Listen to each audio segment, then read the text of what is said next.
Una de las cosas que más llama la atención en la historia y la filosofía son las paradojas. Estas nos hacen pensar sobre la coherencia de la realidad tanto en el pensamiento como en el mundo exterior.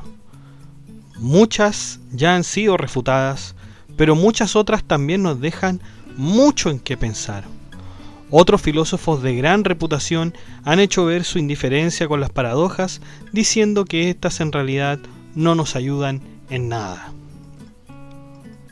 Bienvenidos todos a Filosofía Apuntes. El tema que hoy vamos a ver es justamente las paradojas. Las paradojas en el mundo griego antiguo. Tenemos alrededor de unas más de 15 o 16, 17 paradojas al menos. Vamos a mostrar cada una de ellas desde el hombre que es Teseo de Atenas hasta el mismo Epicuro. Hasta el mismo Epicuro vamos a ver algunas paradojas. Estos razonamientos son importantes porque nos hacen pensar. Hay otras personas, hay otros filósofos que dicen, bueno, esto no, en realidad no sirve para nada, es solamente un juego, es solamente algo como de ingenio, ¿no? Que usted pueda encontrar en alguna especie de artículo, qué sé yo. Yo no lo creo así. Yo creo que las paradojas nos hacen pensar, nos hacen desarrollar, ¿no es cierto?, alguna especie de solución, aunque algunas veces no las tenga, porque algunas veces son aporísticas.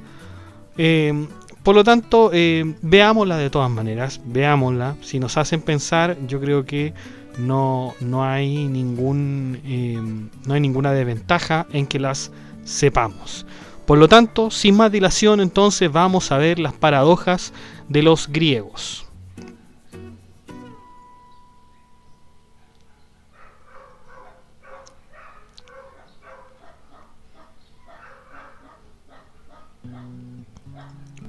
La palabra paradoxa quiere decir contrario al sentido común. Sin embargo, entre las muchas acepciones que hay de la palabra paradoja, la más apropiada a lo que explicaremos hoy es a la siguiente. Escuchen. Contradicción, al menos aparente, entre dos causas o ideas. Contradicción, al menos aparente, entre dos causas o ideas. Existieron y existen muchas paradojas que suelen ser difíciles de resolver y algunas, de hecho, ni siquiera tienen solución. Algunos hombres que partieron con estas aporías intelectuales fueron los mismos griegos. Algunas paradojas que veremos tienen solución y otras no. Veamos. Teseo de Atenas. La paradoja del barco. Quizás esta sea una de las primeras paradojas de la humanidad, ya que involucra al rey Teseo de Atenas, de quien solamente se tienen leyendas, ¿no? Solamente se tienen leyendas. La primera paradoja que presentaremos se relaciona con el barco en que venía navegando Teseo. Este iba desde Creta hasta Atenas y era un ejemplo para todos los griegos, pues este barco se mantenía firme a pesar de todos los embates que le propinó la naturaleza. Tiempo después, los arquitectos hacen algunos cambios al barco, reemplazando sus tablas y velas para volverlo más resistente. Es en este punto donde se produce la paradoja. ¿El barco sigue siendo el mismo o es un barco totalmente nuevo? Podríamos preguntarnos lo mismo con los cientos de edificios, escuelas, hospitales y casas de una ciudad. ¿Siguen siendo los mismos a pesar de las grandes modificaciones? Filosóficamente, la paradoja nos plantea que si la sustitución total de las partes de un objeto hace cambiar su identidad por completo, o éste sigue siendo el mismo. En efecto, si cambiamos algo, seguiría siendo lo mismo. ¿Seguiría siendo el mismo barco al cambiarle algo? Bueno, múltiples soluciones se han presentado a la paradoja de Teseo, pero creo que la más clara y evidente es la que nos trae el filósofo Heráclito de Éfeso. Este filósofo nos decía: todo cambia, nada permanece. Es decir, nunca somos los mismos, pues el hombre nunca se puede bañar en un mismo río 2 veces, porque ni el hombre ni el agua serán los mismos. Otra respuesta nos la trae la neurociencia, que dice que las neuronas siempre reemplazan sus componentes, unas completamente y otras parcialmente, pero siempre van cambiando. Al menos desde estos dos aspectos no podemos decir que somos los mismos, ¿no es cierto? No podemos decir que somos los mismos. Quizás, por lo tanto, si nos quedamos con la frase de Heráclito, que todo cambia, nada permanece y nunca somos los mismos, bueno, ahí estaría respondida la paradoja de Teseo. Pero bueno, usted tiene la opinión final, ¿no? Usted tiene la palabra final. ¿Quién escucha? Zenón de Elea. Zenón fue uno de los mejores alumnos del filósofo presocrático Parménides de Elea. Este fue uno de los filósofos más famosos por estas paradojas, sosteniendo la doctrina de su maestro con relación al ser y el no ser. La paradoja se trata de Aquiles y la tortuga. Zenón relataba una carrera entre el gran guerrero griego Aquiles y una tortuga. En la carrera, Aquiles le daba a la tortuga una cierta ventaja, pongamos por ejemplo 1 metro. Pero al darle la ventaja, vemos que la tortuga ya ha avanzado 1,5 metros, puesto que mientras Aquiles estaba corriendo, la tortuga ya había avanzado más. Para alcanzar la tortuga, Aquiles tendrá que recorrer espacios infinitos de distancia, porque para recorrer la distancia que existe entre la tortuga y él, se debe recorrer la mitad de esta. Pongamos como ejemplo que esta distancia es de 1 metro. Bueno, para recorrer la mitad de este metro, se tendrá que recorrer, ¿no es cierto?, 50 centímetros. Luego para recorrer los 50 centímetros, tendremos que recorrer la mitad de esto, que son 25 centímetros. Y luego la otra mitad, que son 12,5 centímetros. Y para alcanzar la mitad de 12,5 centímetros, tendríamos que recorrer 6,25 centímetros. Y después tendríamos que recorrer, ¿no es cierto?, 3 centímetros, 125, y así hasta el infinito, chiquillos, así hasta el infinito. Y Aquiles nunca alcanzará a la tortuga, pues tiene que recorrer las mitades infinitas del metro. De esta forma el movimiento pareciera ser algo meramente ilusorio, porque si el recorrido es infinito, Aquiles entonces jamás se moverá. En efecto, si hay algo infinito, chicos, no tiene cómo moverse, ocupa todo el espacio.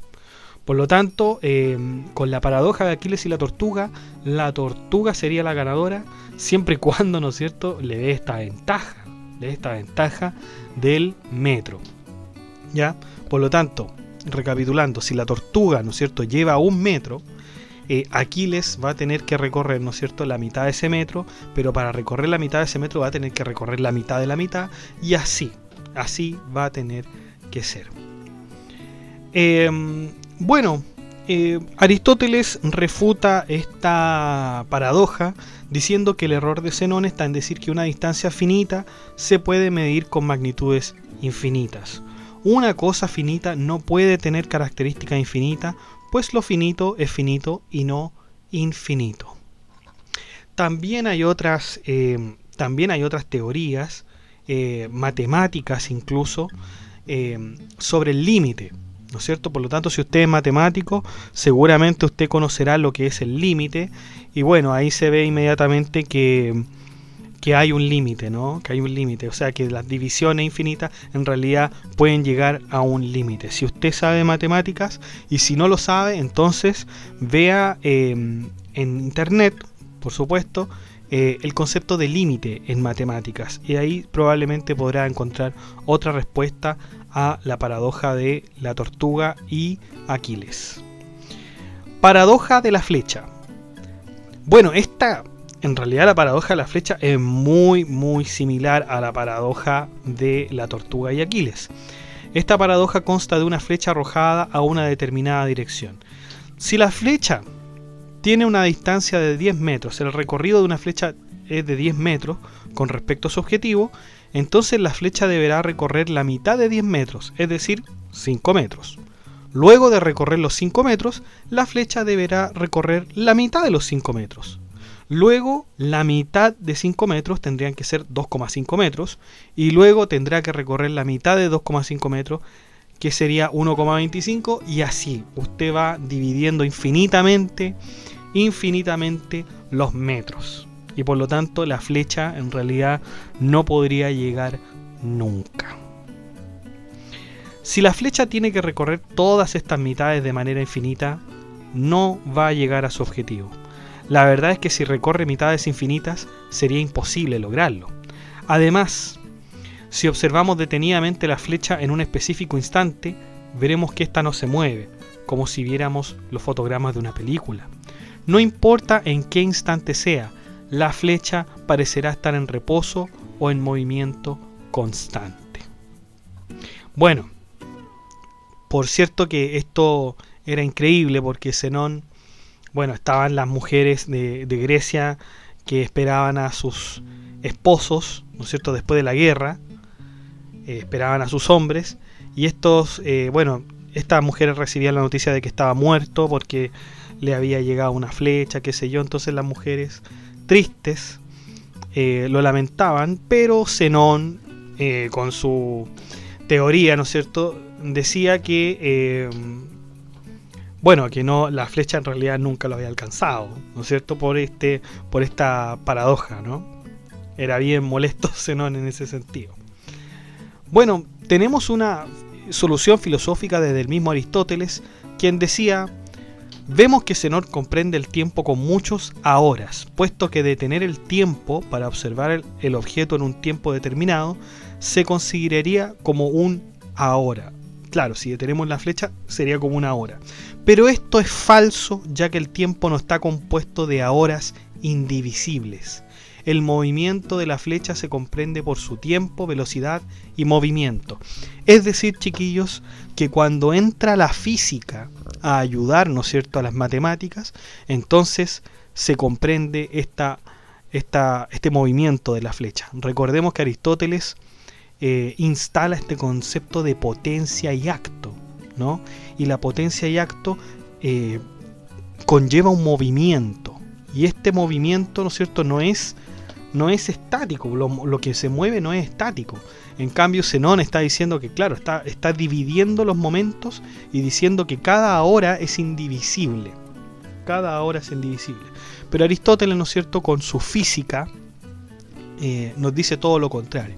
Nos dice que hay un movimiento, existe un movimiento, y la flecha, ¿no es cierto?, puede llegar a su objetivo porque existe esto que se llama movimiento, ¿ya? Seguramente también podemos pensar esto porque a Zenón estaba muy involucrado con la filosofía de su maestro. Recordemos que la filosofía de Parménides es un tanto estática. Voy a decir estática, seguramente alguien que sepa de filosofía más que yo me va a reprochar el término, pero es más estática en el sentido de que es el ser o el no ser. El ser no puede no ser, el no ser no puede ser, no hay un movimiento. Pero Aristóteles, ¿no es cierto?, viene a instalar este concepto de que sí, de que existe, hay algo que está en potencia y que finalmente se convierte en acto. Así Aristóteles en la metafísica decía: el hombre es un cadáver en potencia, ¿no? El niño es un hombre en potencia, por lo tanto hay un movimiento, Si estuviéramos con la paradoja de Zenón, tendríamos que decir que un niño nunca se convierte en hombre, ¿no? Porque tendría que revisar, ¿no es cierto?, tiempos infinitos, pero existe un movimiento, por lo tanto se rechaza la teoría de Zenón. No sé si actualmente, sería interesante verlo, pero no sé si actualmente hay algo que defienda la paradoja de Zenón, si hay alguna cuestión o teoría que pueda apoyarla, ¿no? Bueno, el grano de mijo. Esta es otra paradoja del mismo Zenón. Al igual que los de la escuela eleática, descartaban el conocimiento a través de la percepción, ya que estos nos engañaban. Para apoyar el ataque en contra de las percepciones, Zenón se preguntaba cómo era posible que una bolsa de 1 kilo de mijos hicieran ruido al caer, mientras que arrojar un solo mijo no produciría ningún ruido. Por cierto que el mijo es una especie de cereal. Una especie de cereal, imagínense una especie de grano, ¿no es cierto? Que usted lo bota al piso y claro, uno no produciría ningún ruido, dice Zenón. En cambio, si usted arroja muchos, esto sí producen ruido. Se supone que si medio kilo de mijos produce ruido, también deberían producir una cantidad menor. Pero como la caída de un grano de mijo no produce ruido alguno, entonces no podemos confiarnos de los sentidos. En efecto, esto también es como un argumento, ¿no es cierto?, de algo estático, de algo que no se mueve, ¿no? Si usted tira un grano, ¿no es cierto?, imaginemos que usted tira un poroto, ¿no es cierto?, un poroto y cae al suelo, no hace ningún ruido. ¿Cómo es que un montón de porotos sí puede hacer un ruido si con uno que usted arroje no hace ningún ruido? No hace ningún ruido. Por lo tanto, ¿cómo es que con los demás empieza a adquirir ruido o se produce un ruido cuando hay muchos más? Por lo tanto, esa es la paradoja de Zenón. Si uno no produce, ¿cómo o en qué momento se producen más ruidos, ¿no es cierto? Bueno, la solución a la paradoja también viene de Aristóteles. Es claro hoy en día que el sonido viaja a través del aire. Aristóteles nos dice que un grano de mijo no mueve suficiente aire y es por esto que el sonido no llega a nuestros oídos. Por otra parte, si una bolsa de mijo hace ruido al caer, se debe a que la unión de estos en un mismo tiempo, a una misma distancia, considerando el peso que ejerce, entonces todas estas son causales de ruido. Por lo tanto, ahí sí se produce el ruido. El lugar. La paradoja del lugar, de Zenón. Esta es una paradoja que no se está seguro si es de Zenón. Estaba en unos libros de Aristóteles. No recuerdo exactamente qué libro de Aristóteles está esta paradoja, pero me imagino que es la paradoja de cuando Aristóteles justamente habla del lugar. Por lo tanto, esa paradoja debe estar en sus libros de física. Los libros de física de Aristóteles debe estar esta paradoja de Zenón. La paradoja del lugar es la siguiente, chicos. ¿Dónde existe el lugar? ¿Dónde se encuentra? Es decir, si el lugar existe, debe estar en un lugar. Si el lugar existe, debe estar en un lugar, y ese lugar también, ¿no es cierto?, existe, y así, ¿no es cierto?, hasta el infinito yo me puedo ir preguntando el concepto de lugar. ¿Dónde está el lugar? Y yo voy, ¿no es cierto?, y digo, bueno, el lugar está en un lugar, pero ese lugar también está en un lugar, entonces, ¿en qué lugar está el lugar? Parece un juego de palabras, parece un galimatías, pero esta era la paradoja de Zenón, ¿no es cierto?, que el lugar se encontraba en un lugar. Sin embargo, esto es refutado por el mismo Aristóteles, quien dice que nada puede estar en sí mismo. Nada puede estar en sí mismo. En el Parménide de Platón existe una frase muy recurrente y se trata de que una cosa puede estar en otra. En el texto, Platón nos decía que una cosa solo puede estar en otra mientras tenga partes. Por lo tanto, hay dos cosas aquí que considerar. Las partes son el contenedor y el contenido. El contenedor y el contenido, y todo se forma en base al contenedor y al contenido, o al continente, como le dicen algunos, y el contenido. El lugar es el límite del contenedor y la forma el límite del objeto. Por lo tanto, chicos, esto es como casi metafísico, ¿no? Tenemos que una cosa, ¿no es cierto?, siempre está en un lugar. El agua está, por ejemplo, en un vaso, ¿no es cierto? Ese es el lugar del agua, el vaso. Si el agua estuviera en el piso, ¿no es cierto?, entonces el piso es el lugar del agua, ¿no es cierto? El lugar siempre es una especie de contenedor de las cosas. Cuando uno pregunta dónde está tal cosa, Claro, si voy a hacer voy a decir el género, está en un lugar, pero ese lugar siempre se refiere uno a un contenedor. ¿Dónde está el vino? En el jarro, por ejemplo. ¿Ya? Por lo tanto, esto de que la aporía de Zenón, ¿no es cierto?, de que el lugar, ¿no es cierto?, es infinito, el lugar del lugar, se resuelve añadiendo que el lugar tiene un dónde. Por ejemplo, el lugar del vino el jarro, ¿no es cierto? El lugar del agua es el vaso.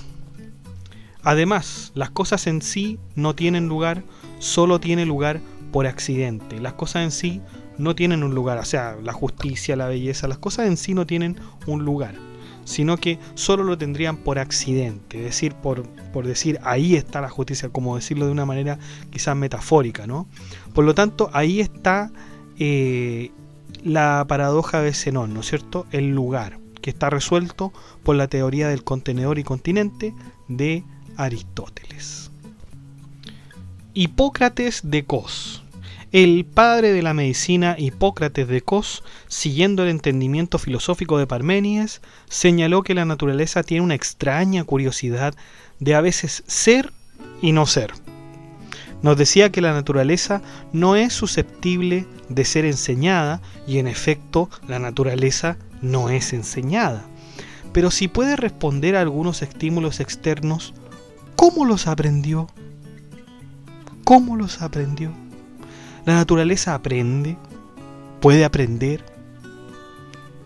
Bueno, esto también lo podemos ver en lo actual cuando no sabemos determinar si un embrión es humano o no.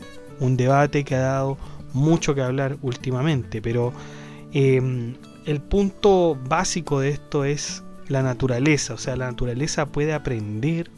¿Aprende la naturaleza? Vamos a ver que algunos filósofos de hecho van a decir que la naturaleza es buena, ¿no es cierto? Que tiene una especie de voluntad la naturaleza, y otros van a decir que en realidad la naturaleza solamente se dedica a producir, que no tiene ninguna voluntad, ninguna sustancia humana, ni algo que se le parezca, sino que solamente la naturaleza produce. Por lo tanto, está bastante interesante esta paradoja de la naturaleza con Hipócrates, señalando que si la naturaleza no es enseñada, entonces ¿cómo responde a estos estímulos? Protágoras de Abdera, paradoja de la deuda. Esta puede ser una de las paradojas más complicadas de resolver, pues involucra el derecho junto con la moral y la justicia. Protágoras toma como alumno a Evatlo, quien estaba muy interesado en las clases del sofista, quien era muy conocido por su retórica. Evatlo no tenía dinero, pero Protágoras le propuso algo. Una vez que Evatlo ganara su primer caso en los tribunales, este tendría que pagarle con el dinero todas las lecciones que Protágoras le dio. Evatlo aceptó, por lo que inmediatamente comenzaron las clases. Tiempo después, Evatlo completó los estudios con Protágoras, pero este, en vez de litigar su primer caso, se dedicó a la música y a las fiestas, por lo que no ejercía como abogado. Protágoras, al ver esta actitud de su alumno, lo demandó ante tribunales para de este modo cobrar el dinero que Evatlo le debía. No obstante, Evatlo le rebate diciendo que de todas maneras no le dará el dinero. ¿Y por qué no le dará el dinero? El argumento es el siguiente. Si se van a juicio y Evatlo gana el caso, este no tendría que pagar absolutamente nada, pues le darían la razón. Por otro lado, si pierde el caso, aún no podría pagarle, pues no habría ganado su primer caso todavía. Recordemos que este fue el primer acuerdo. Bueno, y este era el planteamiento de su alumno Evatlo, quien de alguna forma tiene la razón. Sin embargo, ahora tenemos el planteamiento de su maestro Protágoras. Si Protágoras gana el caso, entonces se le pagará lo que se le debe, porque de eso se trata el caso. Por otro lado, si Evatlo gana, este habrá ganado su primer caso, por lo que deberá pagarle a Protágoras. Vistos planteamientos, ¿quién tiene la razón, Protágoras o Evatlo? La decisión es difícil, pero no menos compleja de analizar. ¿Hay alguna solución a esta paradoja de la deuda? A todas luces vemos que Vatlo se aprovecha, ¿no es cierto?, de esta especie de lógica, ¿no? Bueno, los tribunales tendrían que fallar a favor de Vatlo para que éste ganara su primer caso y le diera el dinero a Protágoras. Por otro lado, también se puede argumentar a favor de Vatlo, que Protágoras lo está demandando antes de hacer un juicio, y con esta información los tribunales le darían la razón a Vatlo. También Protágoras tiene razón de que el juicio sería sobre la deuda impaga y los servicios prestados. No obstante, también tenemos un dilema moral que no podemos evitar. Vatlo ha obrado mal y se aprovechó de la bondadosa oferta de su maestro. Vatlo, por una convicción moral, debería estar litigando y ganar un juicio para luego pagarle a su maestro. Esa es, ¿no es cierto? Eso es lo sustancial que debe haber, ¿no? Si nosotros recurrimos a la equidad. Gorgias de Leóntinos. Paradoja del engaño. Tenemos a otro sofista en medio de las paradojas. Para el sofista Gorgias de Leóntinos, el arte no debía basarse en cosas que existen, pues de ser así el arte solo sería una anécdota sobre un hecho. Bajo este principio, Gorgias nos dice que el trágico, es decir, quien escribe tragedias, es justo cuando engaña y el espectador se hace más justo por sobre quien no fue engañado. En efecto, Gorgias une aquí los conceptos de virtud con el arte, ya que el arte es una representación de la verdad y por lo tanto un engaño, dice Gorgias. Esta mirada no solamente la tiene Gorgias, sino que también el mismísimo Sócrates, que dice que no le gusta el arte por el hecho de que no nos dice la verdad. Por lo tanto, como el arte es un engaño porque representa la verdad, no es la verdad, entonces debería versar sobre cosas inexistentes, porque ahí es justamente cuando el espectador se hace justo, ¿no? Por lo tanto, el arte es justo cuando engaña. ¿Qué solución hay para esta paradoja? La verdad es que no sé si hay alguna solución. El mismo Aristóteles dice que no era necesariamente un engaño, pero que tenía ciertas características fantásticas el arte. Se debe ver primero el propósito de la obra, que es representar, y no tanto ver si es verdadera o no, aunque esto le daría aún mucho más valor. En efecto, los libros y las películas nos generan mucha más expectativa cuando están basadas en hechos reales. Ahí sí que nos gustan, ¿no? Eubúlides de Mileto. Paradoja del hombre mentiroso. Esta paradoja es muy fácil de entender y se asemeja mucho al cuento de Pinocho. Si un hombre mentiroso dice que miente, entonces estaría diciendo la verdad. Pero si dice que no miente, entonces no sería falso que fuera mentiroso. Si un hombre mentiroso dice que miente, entonces estaría diciendo la verdad. Pero si dice que no miente, entonces no sería falso que fuera mentiroso.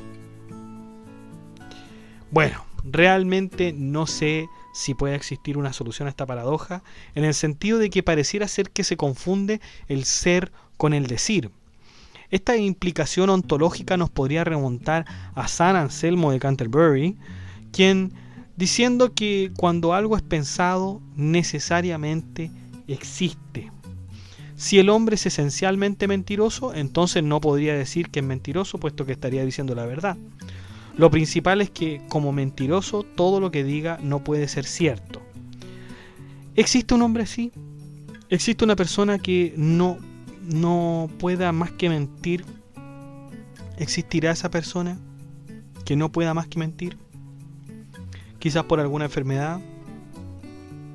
Bueno, eso lo dejo como reflexión, ¿no? Paradoja del montón, del mismo filósofo Eubúlides de Mileto. La siguiente paradoja es bastante curiosa por su simplicidad inherente. Esta comienza por preguntarse ¿cuándo un montón de arena deja de serlo? ¿Deja de ser un montón? Imaginemos que tenemos un puñado de 1000 granos de arena. Esto lo vamos haciendo a un lado para para así ver cuánto dejamos de tener el montón. Tenemos que dejar una cantidad tal que nos permita decir que ya no tenemos un montón. Sin embargo, a medida que vamos sacando granos de arena, tendremos dos montones. Del que estamos sacando y el que vamos haciendo a un lado. Por otro lado, tendríamos también las siguientes conclusiones. 1.000.000 de granos de arena es un montón. ¿Quién podría decir lo contrario? 1.000.000 de granos de arena es un montón. Un montón de arena menos un grano sigue siendo un montón, ¿no es cierto? Sigue siendo un montón. Un montón de arena más un gramo sigue siendo un montón. Por lo tanto, de estas tres premisas mencionadas anteriormente, se sigue una cantidad de premisas que podrían complicar aún más el sentido lógico. Podríamos ejemplificarlo de la siguiente manera. 1.000.000 de gramos es un montón. 999.999 granos sigue siendo un montón. 999.998 granos sigue siendo un montón. Y así, ¿no es cierto?, vamos quitando un gramo, un gramo, un gramo, un gramo, un gramo, un gramo, un gramo, hasta que lleguemos al primer gramo y tendríamos que decir, ¿no es cierto?, que sigue siendo un montón.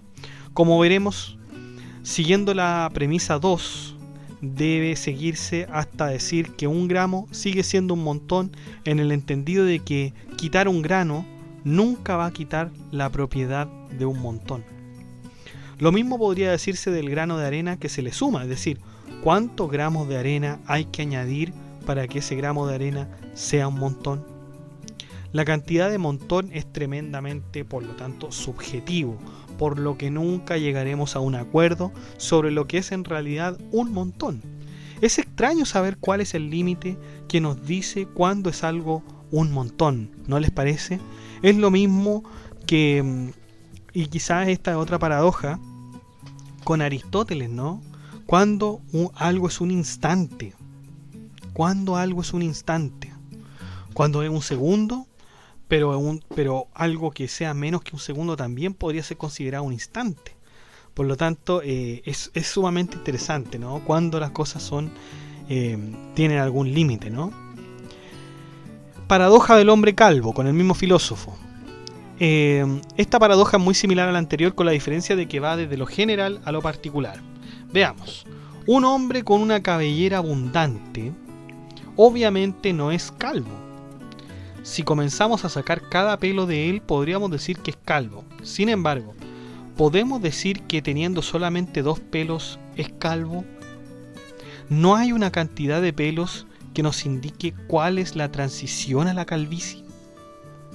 De este modo, en esta paradoja, también tenemos el desconocimiento del límite entre lo que es uno y lo que es un montón. En efecto, no sabemos cuál es la transición desde lo plural hasta lo singular. Bastante parecida, ¿no? Paradoja del cocodrilo.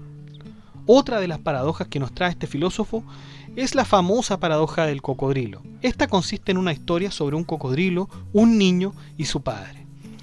El niño y su padre iban caminando por la playa cuando un cocodrilo se apropia del niño. El cocodrilo le dice a su padre que devolverá al niño siempre y cuando él mismo adivine las intenciones de devolverlo o no. Esto es lo que pasa. El padre dice, no me lo devolverás. ¿Y qué implica esto? Esto implica que si el cocodrilo no lo devuelve, entonces el padre adivinaría correctamente y el cocodrilo debe soltar al niño. Sin embargo, si no lo devuelve, el padre tendría razón e igualmente el cocodrilo tendría que devolver al niño. Esto causa una situación favorable al padre y desfavorable al cocodrilo, por lo que pensar en una solución para el cocodrilo sería muy poco ético, ¿no es cierto? Muy poco ético. Ahora, si usted quiere plantear una solución para este pobre cocodrilo, ¿no es cierto? Bueno, déjela ahí en los comentarios, ¿no? Déjelo ahí en los comentarios. Pero por lo menos siguiendo, ¿no es cierto?, la solución de que del padre, el cocodrilo tendría que devolver al niño por esta paradoja en que se ve envuelto. Chicos, vamos a hacer una pequeña pausa. Vamos a hacer una pequeña pausa para que usted pueda ir a tomar algo, para que pueda atender algún asunto pendiente, para que pueda hacer bueno, lo que usted quiera, para repasar incluso, para ver sus apuntes si es que anotó algo. Así que vamos a hacer una pausa y ya volvemos.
Bueno, volvemos entonces con un nuevo filósofo que es Epiménides de Nosos. Paradoja de los cretenses mentirosos. Aún está en discusión si lo que decía este filósofo era verdaderamente una paradoja. Primeramente, Epiménides decía la siguiente sentencia: todos los cretenses son unos mentirosos. ¿Podría ser posible que el mismo Epiménides dijera esto siendo él cretense? ¿Qué pasaría con su credibilidad? Es decir, ¿está diciendo la verdad siendo mentiroso él, ya que es cretense? Si fuimos lo bastante astutos, nos daremos cuenta de que esta paradoja es similar a la paradoja del mentiroso de Eubúlides de Mileto, con la diferencia que es el mismo interlocutor quien se involucra. Sin embargo, también encierra cierta diferencia en cuanto a su desarrollo. Debemos pensar que si Epiménides dice todos los cretenses son mentirosos, entonces el mismo Epiménides está mintiendo al ser él un cretense. Por otro lado, todos los cretenses serían veraces. Sin embargo, esto nos llevaría a asumir que Epiménides decía la verdad y en consecuencia todos los cretenses serían mentirosos y así sucesivamente, ¿no es cierto? ¿Qué solución hay a esta paradoja? Si Epiménides nos dice que todos los cretenses son unos mentirosos, entonces también se puede asumir que al menos hay un cretense honesto y además mentir en este caso particular. Por lo tanto, la sentencia todos los cretenses son unos mentirosos se seguiría que es falsa, siendo que fue dicha por un mentiroso, Epiménides, ¿no? Bueno, esa es, ¿no es cierto?, la posible solución a la paradoja de los cretenses mentirosos. Menón, paradoja del conocimiento. Ya en los diálogos de Platón, Sócrates hablaba con Menón sobre las fuentes del conocimiento. Es en este sentido donde Menón introduce una interesante paradoja con respecto al conocimiento. Si vamos a investigar algo nuevo, ¿cómo vamos a empezar a investigar si es algo que no conocemos? Y si alcanzamos dicho conocimiento, ¿cómo sabremos que es ese que buscábamos si no lo conocemos? Por lo tanto, tenemos que investigar aquello que ya conocemos, pero ¿qué objeto tiene conocer aquello que ya conocemos? Realmente es una difícil paradoja en cuanto al conocimiento, pero que en el mismo texto tiene una respuesta muy filosófica de parte de Sócrates. La solución la tiene el mismo diálogo que tiene por nombre al mismo Menón. Menón, quien pareciera estar un poco impaciente, le pregunta a Sócrates cómo podrán ellos buscar algo que ni siquiera saben qué es. Es más, aunque se supiera que esto es lo que se busca, ¿para qué buscarlo si ya se sabe lo que es? Sócrates se apoya de una teoría que formulaba en base a algunos poetas sobre la inmortalidad del alma. El alma, según Sócrates, ha viajado ya por el Hades y ha vuelto al cuerpo nuevamente. Nada hay en el alma que no haya aprendido. Como el alma lo ha aprendido todo, el único deber de ésta es recordar. ¿Cómo puede recordar el alma? Recuerda por medio del aprendizaje. Y finalmente, a esto es lo que llamamos reminiscencia. Por lo tanto, el conocimiento lo tenemos, está en nuestro interior, y será cosa de recordarlo por medio del aprendizaje. Así, aquello que nos es desconocido, bastaría solo en realidad recordarlo. Y ahí Sócrates, ¿no es cierto?, se quita esa paradoja que en realidad tiene un nombre, chicos, tiene un nombre incluso filosófico que se llama razón perezosa. La razón perezosa, chicos. Importante concepto para que lo puedan investigar aún más allá. Hay muchos filósofos que acuden, ¿no es cierto?, a esta razón perezosa, e incluso usted lo puede observar, ¿no es cierto?, en las mismas personas. Hay muchos que tienen una razón perezosa y no se molestan en ir más allá. Bueno, vamos con Sócrates ahora con la paradoja del saber. Llegamos a uno de los filósofos más importantes de la historia, teniendo una paradoja tan difícil como las otras. recordemos una de las más célebres sentencias de Sócrates. Solo sé que nada sé.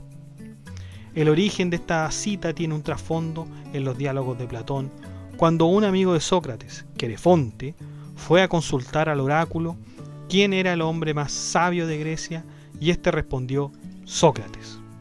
Cuando Sócrates escuchó esta respuesta, no podía creer la sentencia del oráculo. Sócrates siempre dijo que no creía saber lo que los demás sabían, pero al fin pudo comprender bien la paradoja. Sócrates es más sabio porque no sabe. ¿Qué significa esto? Sócrates es el más sabio de toda Grecia porque, a diferencia del resto de las personas, él sí reconoce su propia ignorancia. Es decir, todo aquel que sepa de algún tema debe reconocer que hay cosas que no sabe. Eso puede ser lo más sabio en contraste a saberlo todo.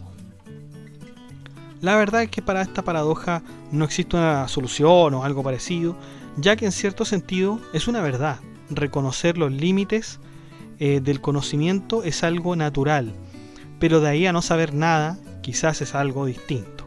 Sócrates sí sabía muchas cosas.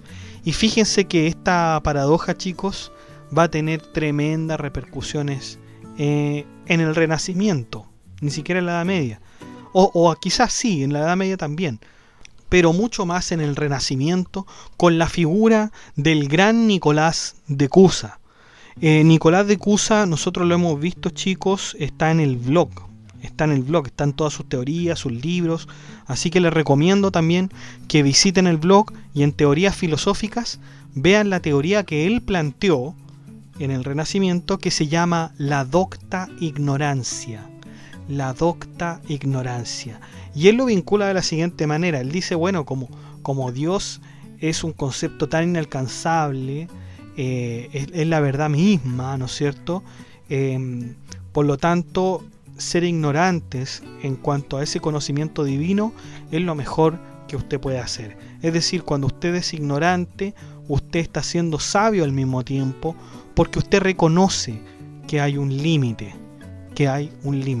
y este límite Nicolás de Cusa lo comienza a explicar, y explica por qué Dios, ¿no es cierto?, es a la vez tan inexplicable, ¿no es cierto?, por medio de contradicción. Hay una especie de contradicciones, ¿no es cierto? Dios precede, por ejemplo, lo simple, precede la simplicidad, precede a las contradicciones, precede todo y está en todo, por lo tanto. Es sumamente difícil sostener esto, sobre todo para los cristianos, sobre todo para alguien hoy en día. De hecho, cuando yo leía a Nicolás de Cusa, hubo una frase tan imposible o ininteligible que él termina asegurando. Nicolás de Cusa dice: Dios puede prever todo, incluso aquello que no puede prever. Dios puede prever todo, incluso aquello que no puede prever. Por lo tanto, es súper difícil el concepto de docta ignorancia. No va a estar exento de críticas. De hecho, John Weck, que era un teólogo, lo va a criticar, le va a dar un libro un libro corto de 30 páginas, un texto de 30 páginas, donde critica la docta ignorancia, se acusa a Nicolás de Cusa de ser panteísta y un montón de cosas más. Por lo tanto, esta teoría de Sócrates no es algo nimio, no es algo que usted pueda pensar que es adorable, sino que tiene sus repercusiones también. Aristóteles, paradoja de la rueda. Incluso hasta el maestro de las ciencias, el maestro de los que saben, como decía Dante Alighieri, el estagirita más famoso de la historia, no podía quedar excluido de estos intrincados pensamientos. Esto nos lleva a la conocida paradoja de la rueda en su libro Mecánica, que en realidad es de dudosa autenticidad. O sea, Mecánica, Económicos, creo también es otro libro de Aristóteles que parecieran ser apócrifos, ¿no? Que no, en realidad no son verdaderos. Sin embargo, nos queda el rumor de que fue hecha por el estagirita. Primeramente, imaginemos dos círculos concéntricos, ¿no es cierto? Un círculo en el centro y otro círculo más grande, pero son concéntricos, ¿no es cierto? Obviamente estos tienen distintos diámetros, por supuesto. Si pudiéramos rodar estos círculos, veremos que ambos recorrerán una misma distancia a pesar de tener un distinto diámetro. ¿Cómo es posible que los dos radios recorran la misma distancia? Si bien podemos ver ciertas equivalencias entre una y otra, es totalmente distinta la forma que supuestamente correrían. Claro, entonces, si se pudieran rodar estos círculos concéntricos, ¿no es cierto?, veremos que ambos correrán a una misma, se supone que a una misma distancia, a pesar de tener un distinto diámetro. Por lo tanto, es difícil, digamos, sostener cómo es que los mismos corren una distinta distancia, una misma distancia, teniendo un diámetro, ¿no es cierto?, distinto, porque el círculo del centro tiene un diámetro menor que el más grande, ¿no es cierto? Bueno, su solución fue tardía en la historia, pero básicamente podemos ver que el cicloide de la circunferencia mayor fuerza al círculo más pequeño a seguir la misma trayectoria. De hecho, esta es la solución más simple a la paradoja. Otra solución propuesta subyace en que ambos círculos tienen un mismo centro y por ello la distancia es la misma de acuerdo al principio de traslación de la geometría. Por lo tanto, tiene una solución matemática esto de Aristóteles, ¿no? Seguimos entonces con el filósofo Epicuro, paradoja del mal. El filósofo hedonista llamado Epicuro presentó una paradoja bastante interesante. Esta planteaba dos conceptos fundamentales, el mal y Dios. Como estos dos conceptos son incompatibles, entonces no debiera existir relación entre ellos. Sin embargo, esto llevaría a conclusiones difíciles de contestar. Por ejemplo, sigamos este razonamiento, chiquillos. El mal indudablemente existe. El mal indudablemente existe. O Dios quiso eliminar el mal y no pudo, o Dios quiso eliminar el mal y no quiso, o Dios no quiso ni pudo eliminar el mal, o Dios quiso y pudo. Pero si Dios no pudo eliminar el mal, entonces no es omnipotente. Y si Dios no quiso eliminar el mal, entonces no es misericordioso. Esto plantea una disyuntiva fuerte en cuanto a que se negarían las dos principales esencias de Dios, que serían la omnipotencia y la misericordia. Bien fuerte, ¿no es cierto?, la paradoja de Epicuro. ¿Hay una solución? Bueno, la solución proviene desde el mundo cristiano, sobre todo de San Agustín, quien dirá que el mal es ausencia de bien y que es generado enteramente por el hombre, es decir, el responsable del mal es el hombre y no Dios, ya que el primero tiene libre albedrío para hacer el mal o el bien y es su decisión. Otros dicen que el mal es justamente el mundo en que vivimos, ya que es un mundo perecible y no eterno como algunos pudieran creer. Existen también críticas a esto desde el punto de vista lógico. Por ejemplo, Marco Tulio Cicerón, en un libro llamado La naturaleza de los dioses, decía que el autor del mal era el mismo Dios. Pues uno podría preguntarse, ¿quién hizo que el hombre pudiera entender el mal? El mismo Dios. El mismo Dios. Y con esto, chicos, terminamos finalmente las paradojas de los griegos. Paradojas, por supuesto, que son interesantísimas. Bueno, es un apunte largo, ¿no? Un apunte largo, pero valió la pena. Me temo que pueden existir algunas otras que no he encontrado en libros, que no he mencionado, pero de todos modos son bastantes las que mencionamos acá. Nos parece que las paradojas son ejemplos vivos de que el conocimiento tiene límites imposibles y otros difíciles de sobrepasar. Sin embargo, nunca está de más revisarlos y tratar de solucionarlos, si es que se puede.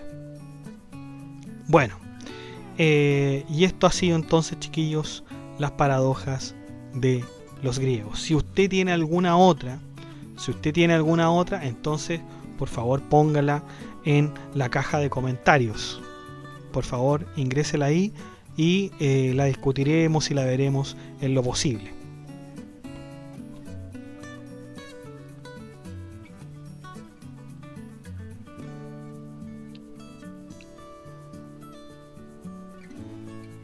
Bueno chicos, y eso ha sido todo. Muchas gracias por escuchar el podcast.